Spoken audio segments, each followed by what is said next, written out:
Hi guys, in this video I will show you how to change slide layout in PowerPoint presentation. What you need to do. But before that, if you find this video is helpful, please subscribe to my channel and give a like.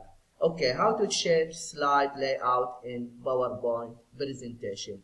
There are two ways to change the slide layout. The first way, first just select the slide. For example, this one, the first slide. The first way is click in the drop down menu, new slide, and then you select the layout you want. The second way is just click on the slide and then right click. After that you see here layout, and then you have here many styles. Just select the style you want, for example this one.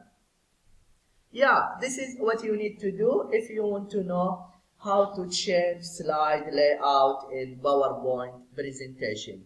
I hope this video is helpful. Thank you for watching and see you in the next video.